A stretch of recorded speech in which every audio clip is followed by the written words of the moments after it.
Hi, my name is Sophia, and welcome to today's episode where I'm going to be talking about the morally complex subject assisted suicide by a doctor.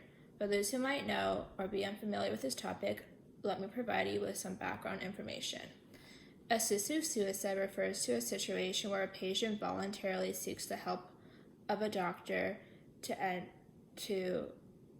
their own life, typically by using a lethal substance. It is a practice predominantly employed for terminally ill patients who are facing immediate death and have been given a prognosis of 6 months or less to live.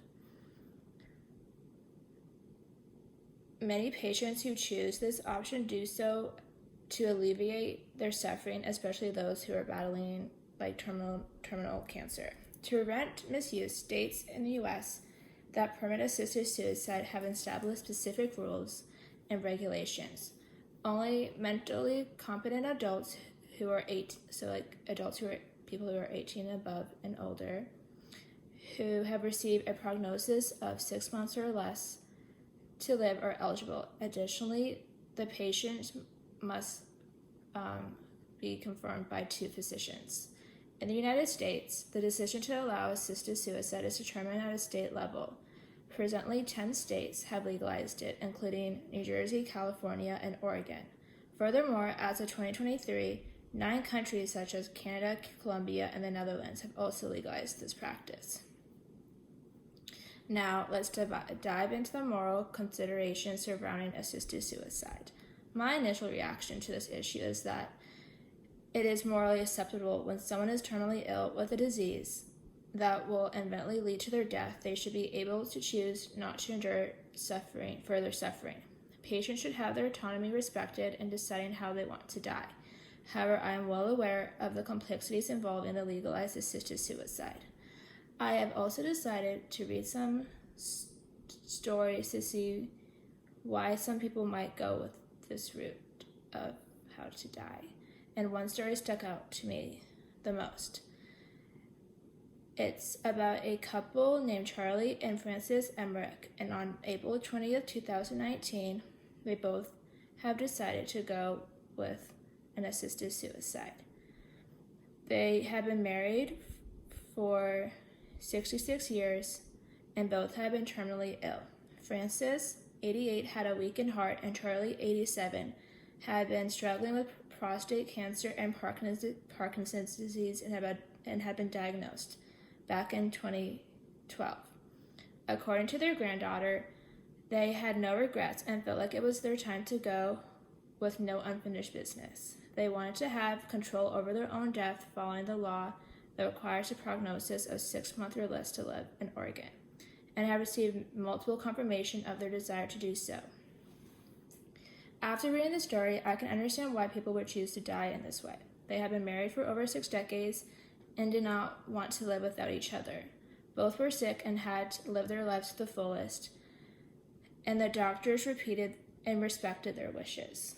The viewpoint aligns with a deontology, a moral theory that possesses universal principles should determine what is right or wrong. From a deontological perspective, physicians have a responsibility to act in the best interest of their patients. If a patient requests a lethal drug to die on their own terms, provided and appropriate safeguards are in place, I believe doctors should honor the request. After all, individuals should have the right to choose how they want to face death. Just as we allow people to engage activities like skydiving despite the associated risks, it is still their right to make that decision. We should similarly respect the autonomy of terminally ill individuals who wish to die on their own terms. Nevertheless, I understand the concerns raised by those who approach the issues from a utilitarian standpoint. Utilitarians might argue that legalizing assisted suicides could lead to breakdown of trust between patients and physicians. They fear that gradually the value of human lives might be diminished and doctors might neglect other methods of alleviating pain and suffering for dying patients. To address these concerns, it is vital to establish strict rules. The decision to pursue assisted suicide must be solely that of a patient without external influence. Adhering to the requirement of a prognosis of 6 months or less involving the consent of 2 doctors can help minimize potential risk. Additionally, there are concerns about cases where doctors perform assisted suicides without the patient's consent, as reportedly occurred in the Netherlands. We must ensure that these such incidents do not happen and emphasize the importance of engaging in open dialogue with the patients, involving 2 doctors who can ensure the patient's autonomy is respected. There is undoubtedly a right or wrong way to approach this complex issue.